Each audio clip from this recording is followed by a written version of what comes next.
তাকে বোরকা পরানোর দায়িত্ব আপনার আমার আছে না নাই? হুজুরের ওয়াজে বোরকা পরবে, কাল সকালে যখন বোরকা ছাড়া বাইরে যাবে, এই শেফালি বোরকা পর পর। তখন বলবে হ্যাঁ আমি কি বুড়ি হয়ে গেছি যে বোরকা পরে বাইরে যাবে? এই বুড়ি হলে তো দিকেও তাকাবি না, এই বয়সে দোকানপাট ঢাকে বাইরে যা। কথাটা ঠিক কি না? মা বোনদেরকে পর্দায় রাখবেন তো ইনশাআল্লাহ। আমার ভাইরা ছোট্ট একটা কথা 1 মিনিটে বলে দিয়ে যাব। মন খারাপ করছে? হযরতে ফাতেমা বিশ্বনবীর বাড়িতে যায়, বাবা দরজা খুলে যাও। বিশ্বনবী দরজা খুলে দিলেন। হযরতে ফাতেমা তাকায় দেখে নবীজি এত কান্না করেছেন, কাঁদতে কাঁদতে নবীজির দাড়ি মোবারক ভিজে গেছে।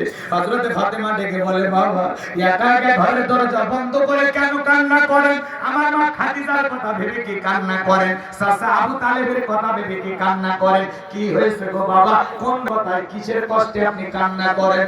আমার নবী ডেকে বলে, মা ফাতেমা আমি তোর মা খাদিজার কথা ভেবে কান্না করি না, চাচা আবু তালেবের কথা ভেবে কান্না করি না।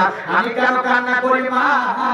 আমাকে যখন জিবরাইল মিরাজ করতে নিয়ে গেল মা, জান্নাতটা ভ্রমণ করার পরে, জান্নাত দেখার পরে মনটা হয়ে গেল খুশি। এত নিয়ামত দিয়ে আল্লাহ জান্নাত সাজাইছে, দিলটা হয়ে গেল খুশি। আল্লাহর কাছে দোয়া করলাম বেশি বেশি আমার গুনাহগার যেন হয় জান্নাতবাসী। সুবহানাল্লাহ বলবেন না? এরপরে জিবরাইল দেখে বলে, নবী চলেন আপনাকে একটু জাহান্নামটা দেখাই।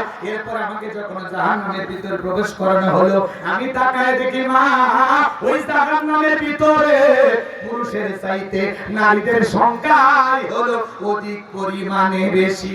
আমি তাকায় দেখি মা এক শ্রেণীর নারীদের চুলের মুঠিগুলো আসমানের দিকে তুলে ধরা হয়েছে, পা থেকে মাথা পর্যন্ত জাহান্নামের আগুন দাউ দাউ করে জ্বলতেছে মা। গরম পানি যেরকম থকবক থকবক করে, ওই মহিলাদের শরীরটা জাহান্নামের আগুনে জ্বলতেছে আর থকবক থকবক করতেছে। ওদের চিৎকারে মনে হয় আসমান জমিন ভেঙে পড়বে মা। আমি একবার তাকাইয়া আর তাকাইতে পারলাম না। আমি তখন জিবরাইলকে ডেকে বললাম, ভাই জিবরাইল এই নারীদের কি এমন অপরাধ? কেন তাদেরকে এইভাবে শাস্তি দেওয়া হচ্ছে, জাহান্নামের আগুনে জ্বালানো হচ্ছে, পোড়ানো হচ্ছে? কি অপরাধ আমাকে একটু বলো। জিবরাইল ডেকে বলে, নবী এই সমস্ত নারী তো তারাই যারা দুনিয়াতে মাথায় কাপড় দিত না, বেপরদায় চলাফেরা করতো, স্বামীর কথা মানতো না, এই জন্য আল্লাহ তাআলা এইভাবে জাহান্নামের আগুনে জ্বালাইতেছে। এই কথা শোনার পরে হযরত ফাতেমা ডেকে বলে, বাবা এই যদি হয় জাহান্নামী নারীদের যন্ত্রণা, এই যদি হয় জাহান্নামী নারীদের শাস্তি, বেপরদায় চলার কারণে এই শাস্তি যদি আল্লাহ তাআলা দিয়ে থাকে, ওনার গুরুত্ব দিত। চিৎকার মেরে বলেন আল্লাহু আকবার।